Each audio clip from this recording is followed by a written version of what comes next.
Welcome to On a Way, a podcast about grief and loss. Beryl Bachman is my name. Good day. Finding my way, mostly on my own, takes much courage, determination, and confidence. One of the ways I chose is traveling locally and anywhere else in the world. It takes definite decision making, including finding travel mates or taking the road on your own. I've tried breaking the routine of the daily grind in some different ways, and I might add, very rewardingly. So, the first issue for me is who shall accompany me? Who do I ask to travel along? And the second question would be, whose invitations do I accept? So, I know that traveling with somebody, you have to make the right choices of those people who travel with you, people who are compatible with who you are. And you must be able to complement one another. So it's not just a straightforward choice. For me, the consideration is serious, but not a difficult decision to make. Initially, when I was in my deep mourning period, the only people I really could choose to travel or wanted to travel with was my two daughters, Ilse and Roxanne.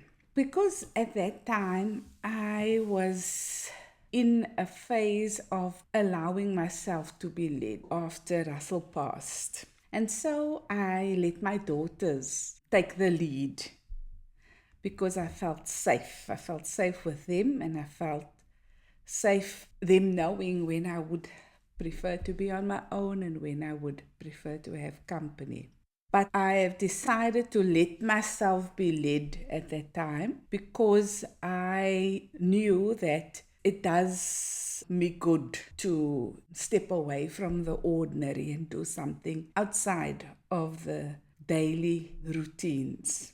So I spent significant times with these two daughters of mine, and we traveled to many destinations in South Africa, to the Southern Cape, among others, to the West Coast. Our first travel outside of the country was to Zanzibar, and that was quite significant for me because it was just on a year after Russell passed. And it was still very difficult for me to be on my own. But I found that was kind of a breakthrough, that week-long holiday in Zanzibar on a tropical island with these two significant persons in my life. And the other two travel holidays that we undertook, the three of us, was to Morocco, and that was also a very significant experience because it was new for all three of us. And then after that, the three of us also were joined by two others, Catherine and Gemma, and we went to Portugal. And all those places seemed to sort of fill a gap or fill something new in terms of experiencing different people, different cultures, and still being in a very protective kind of environment, in that I have my close loved ones with me. And so I feel great sense of gratitude and appreciation to Ilse and Roxanne. I also found that traveling away from home was important to me because I had significant chunks of time available that I didn't have before. And so it was for me a great privilege to be able to visit my two children wherever they found themselves. And these travels took me to the Eastern Cape, the Northeastern Cape, where Ilse was working at the time. And when she moved to Mpumalanga, that is where I traveled to. And then Roxanne, who has spent some time in London in the UK. And so during my life with Russell, I didn't have very much time to just spend with my daughters in the ways that now became available to me. And of course, other family then later on also became my travel mates, like my cousins and my sister, with whom I've gone on a cruise. And that was also very special. And we did all get along. And of course, I have very good friends. And I have long standing friends and friendships, deep friendships that I developed during my mourning process as well. And so I also started after my initial, shall I say, coming out traveling with my daughters and my family, I opened myself up to invitations to friends and traveled with them. So, one of the ways that I particularly enjoy traveling is cruising. And so, I've done cruising with cousins and also with some friends.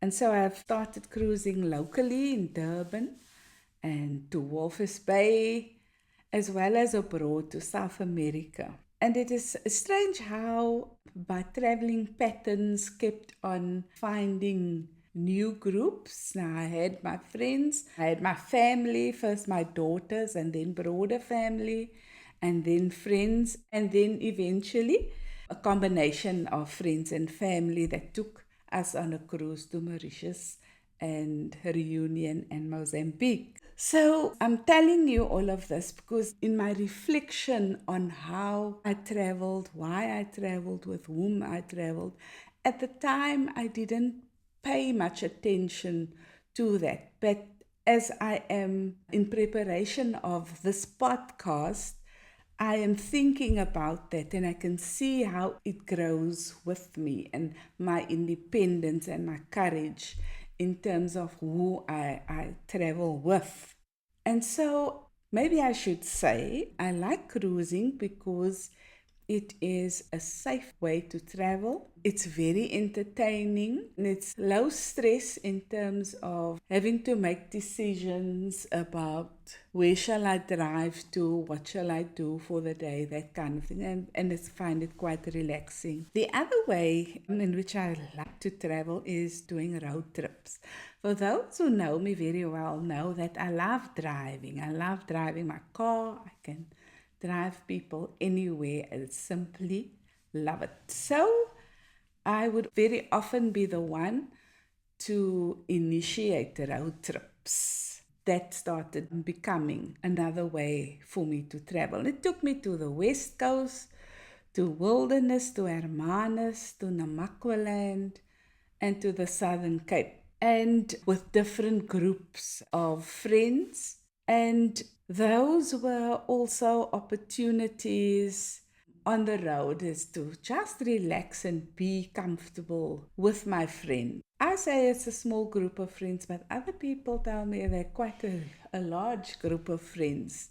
I appreciate their interest and I don't take my friends for granted. I try not to take my friends for granted. And at the same time, I don't allow my friends to take me for granted.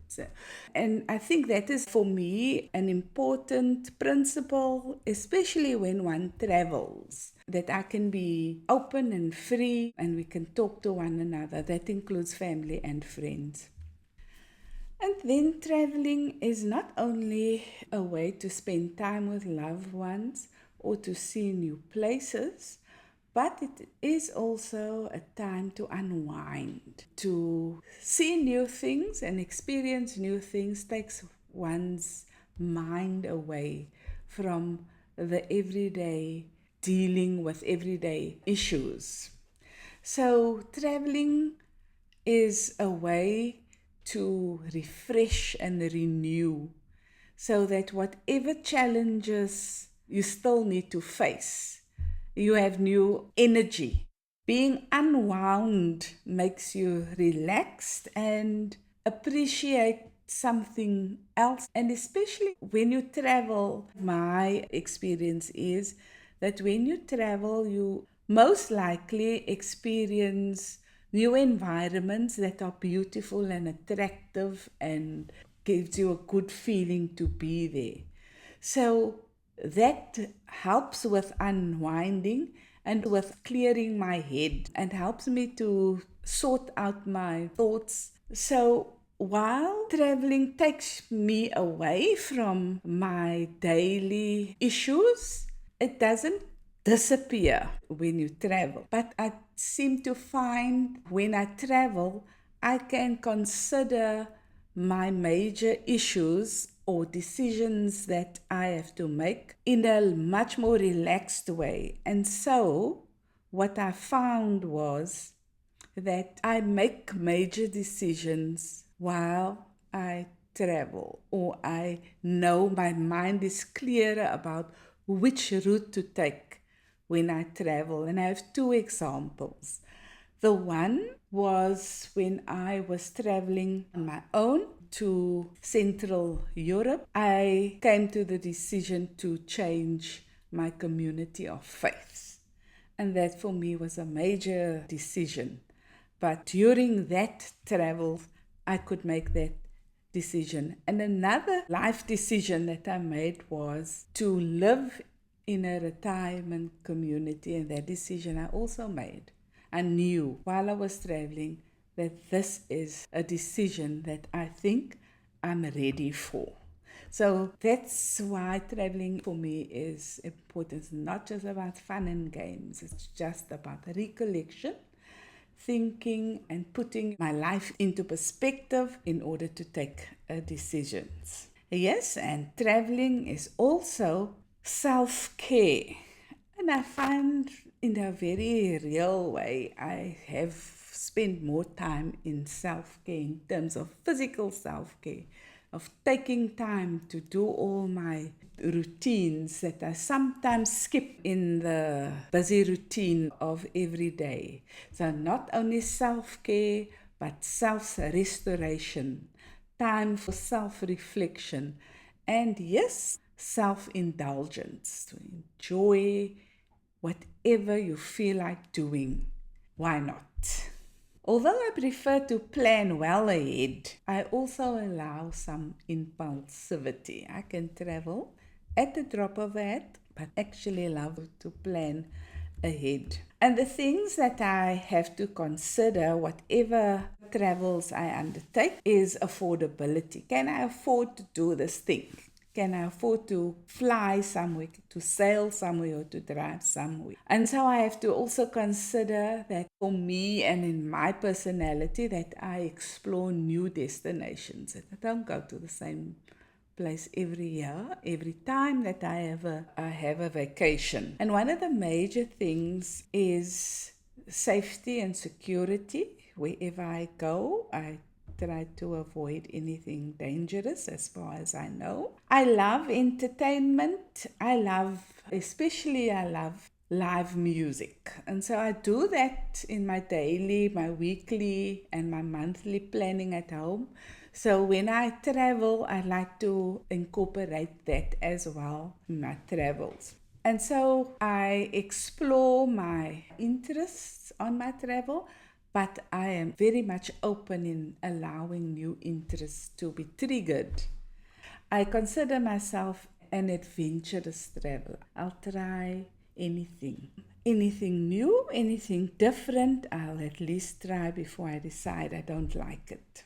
And after some significant traveling with family and friends, cruising and road tripping, the question of solo traveling also became one of the considerations. It's not always possible to find travel mates, and so I considered solo traveling, and I made that consideration with much thought, and I decided that that is one of the things that I would embark on. It takes courage to do that because safety and security, my issues that I mentioned about what I love about traveling, safety is one of the things that is very important. So The first solo holiday that I went on was on a bus tour. Now, before, I would never have considered doing a bus tour as a holiday. But I reckon that having